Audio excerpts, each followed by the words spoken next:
All right. So what we got, we're going to do a basic graph for sine x, and we're going to do it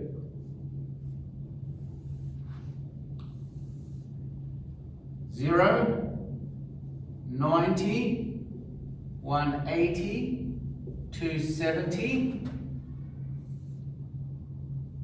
360.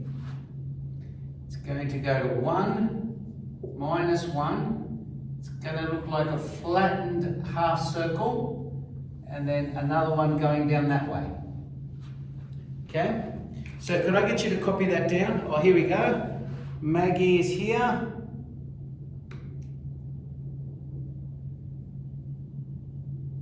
Right. Sorry. I don't know why I've gone up that way. All right.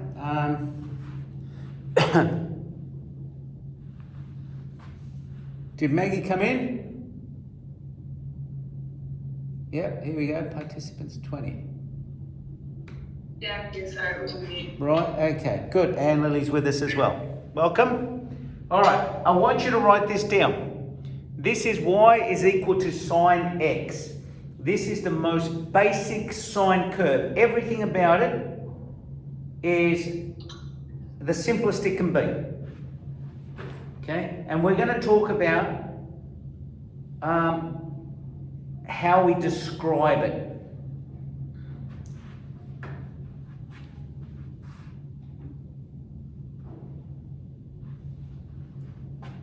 What's the number after 90? 180. So it's going across in 90s. It's 180, 270. Sorry, I wrote all over it. And that is 360. And this is x. X is the angle. And y is the distance.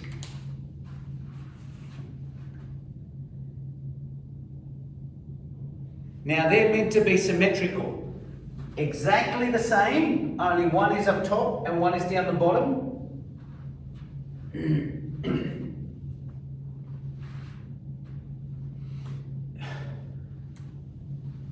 Now, the height here,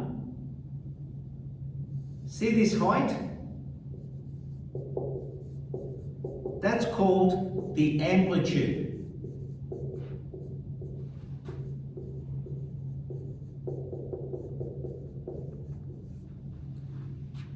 Okay? And the amplitude, we normally use the letter A. And in this case, the amplitude is 1.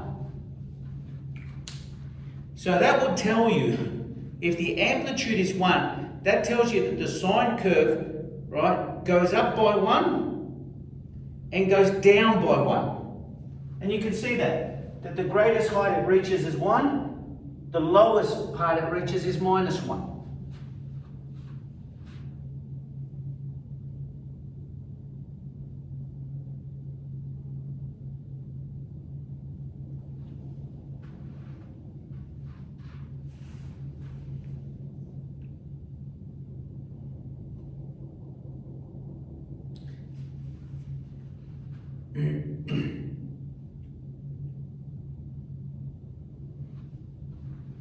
Now the reality is with the sine curve is actually infinite.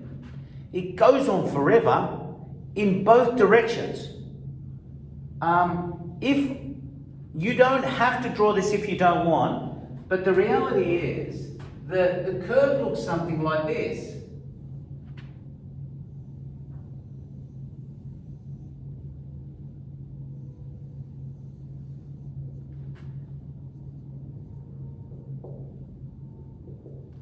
And it goes on forever. And that would be 360 to there, one repetition, right? And there will be 720. And this would be minus 360. We're going to concentrate just on one repetition, but it does. It repeats forever and ever and ever and never stops. And what I want you to do here is to look at this and think,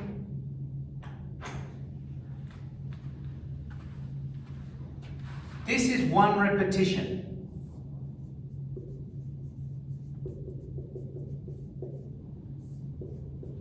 Okay? The same thing would happen again here, and again here. Same thing would happen over here. It just keeps on going on forever.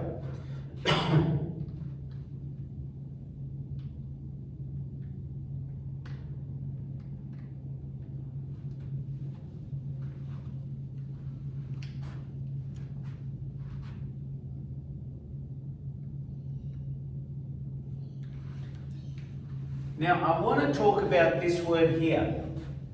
It's called a period.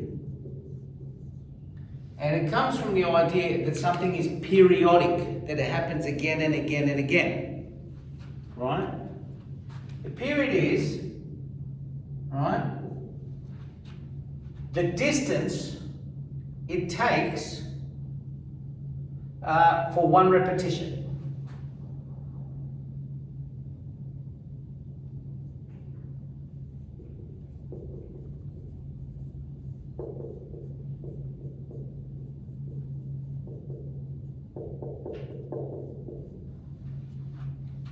And normally, we use the word t. And in this case, it would be 360. So when I say capital T is equal to 360, that means that between 0 and 360, there is one exact repetition.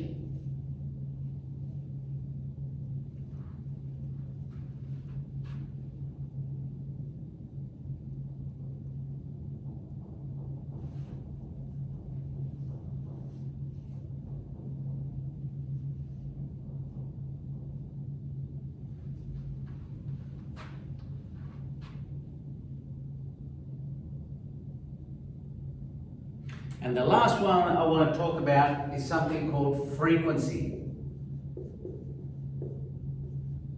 Okay? Now, frequency is how often it repeats between 0 and 360.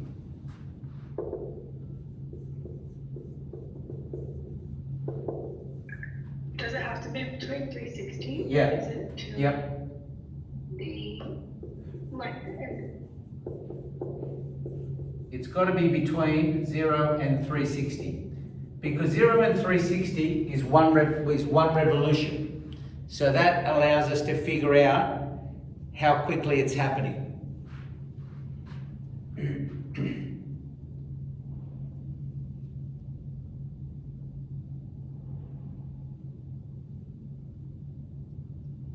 Let's give it a letter. Let's say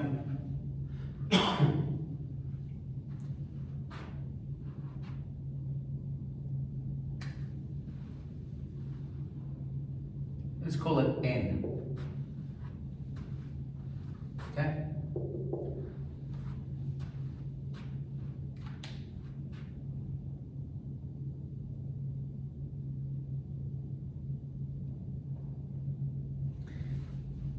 Now,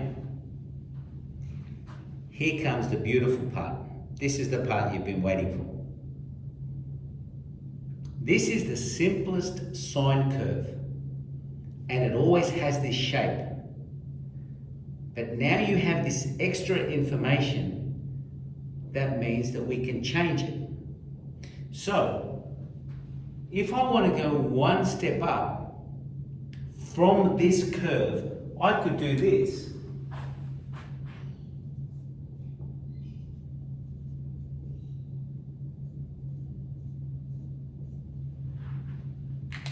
And I'm going to explain that in a sec. Can everyone see that? Or is it too far away? We can say it. Good. It's fine. So, what I'm telling you here, and it's quite awesome, right? What I'm telling you here is that the number that sits in front And it is, it's a constant. It'll be like 3 or 5 or something like that. This here, that's the height, the amplitude. That's how high the curve goes up to. Is this the equation? Yeah, this is, so what we're going to do is we're going to start with the easiest possible sine curve. That's it, that's your basic curve. And then we're going to think, what happens if we change stuff? How can we figure out what it all means? And what I'm telling you is, I can actually change the height. And I can tell you what the height's going to be because the number in front of the sine x, that's how high it's going to be. Not only that, the number in front of the x is how often it's going to repeat between 0 and 360.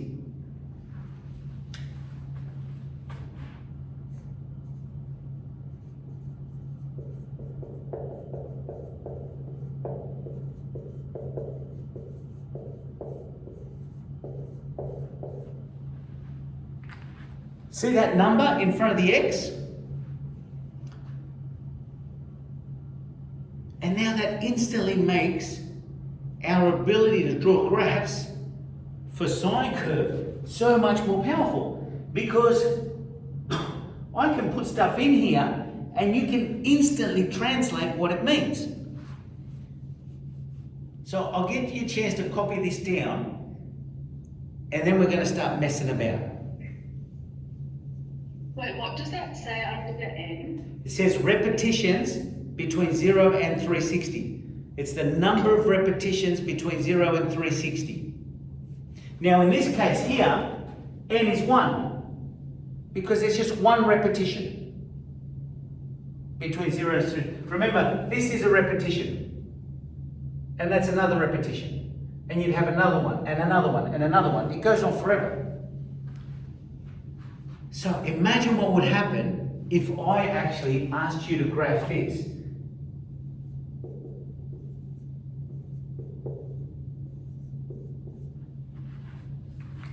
Now you would think this would be horrible, right? But I'm telling you now, it has this shape. But it doesn't go up to 1, it goes up to 3. And it goes down to -3. And between 0 and 360, there isn't one of them, there's 2 of them. There's 2 repetitions. So, let's do this.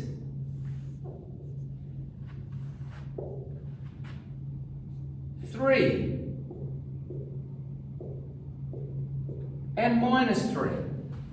It's going to go all the way up to 3 and all the way down to -3. How do you know that? Because that's what this number tells us.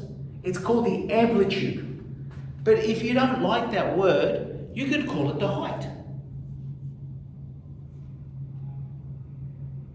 Now, we normally say between 0 and 360. Half of 360 would be 180. Now this 2 in here, that tells us how many repetitions, how many times I'm going to get that curve between 0 and 360. Now 2 of them have got to fit. They're completely symmetrical. So that means now that this has to happen. Look.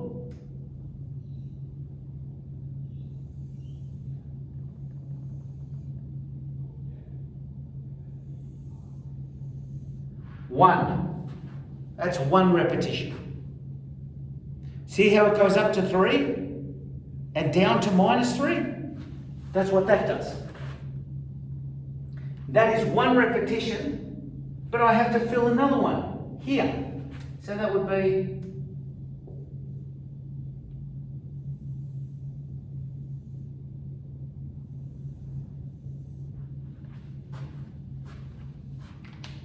There we go. That's our curve.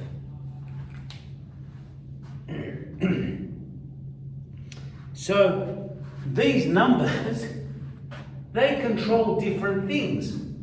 This number controls the height. This number controls how squashy it becomes.